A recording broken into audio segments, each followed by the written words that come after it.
Halo teman-teman, kali ini kita akan mereview drama yang dibintangi oleh Song Joong Ki, yaitu Vincenzo. Pada episode pertama diawali dengan sosok Vincenzo Cassano yang meneruskan keinginan ayahnya sebagai seorang mafia. Vincenzo merupakan anak yang diadopsi oleh keluarga Cassano saat ia berusia 8 tahun. Ia merupakan seorang pengacara untuk mafia Italia. Sebelum kembali ke Korea, Vincenzo menyelesaikan sengketa tanah milik keluarga Cassano. Namun kala itu, pihak musuh tidak ingin melepaskannya untuk keluarga Cassano. Tentu saja ini memancing amarah Vincenzo dan secara halus ia membakar seluruh lahan perkebunan dan rumah musuh.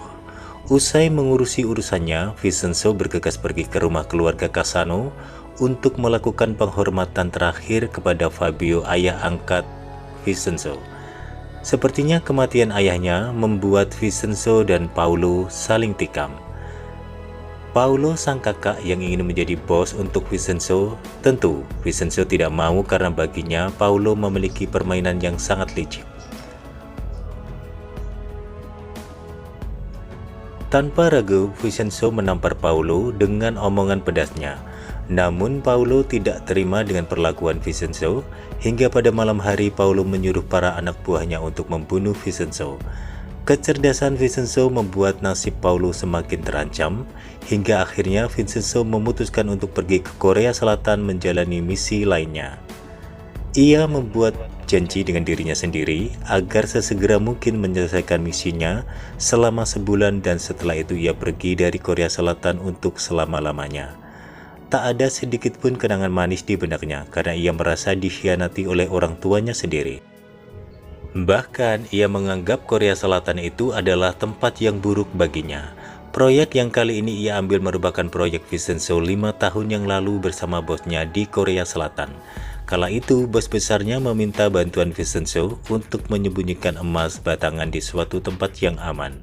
Vincenzo memberikan trik dari keluarganya, yaitu menimbun emas tersebut di dalam tanah agar tidak tercium oleh musuh, bahkan pihak intelijen negara. Dengan ide itu, Vincenzo menimbun emas di satu gedung lawas bernama Gumga Plaza agar tidak terdeteksi oleh intelijen negara. Gedung itu pun dipalsukan nama pemiliknya. Vincenzo meminta nama Choi Yang-jun sebagai pemilik gedung.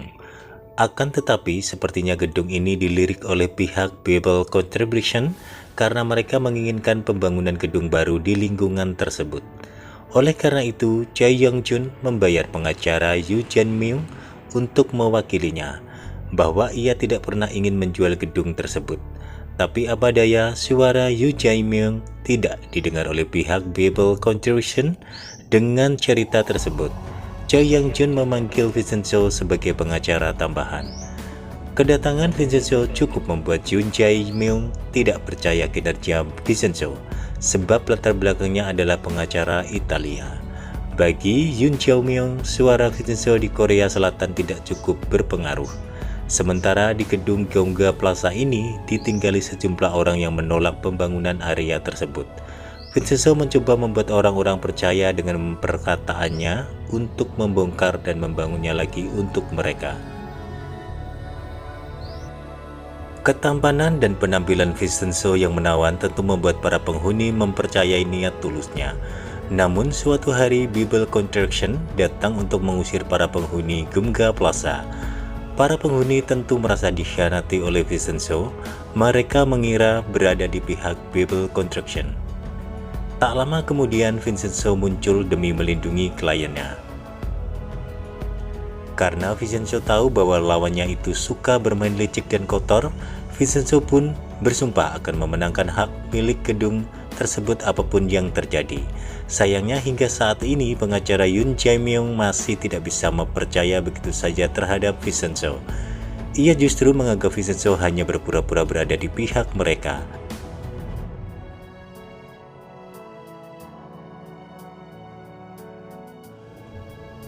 Berhasilkah Vincenzo meyakinkan Jae-myung bahwa ia benar-benar di pihak mereka? Saksikan terus drama Vincenzo hanya di TV-an ataupun di plafon Netflix setiap Sabtu dan Minggu.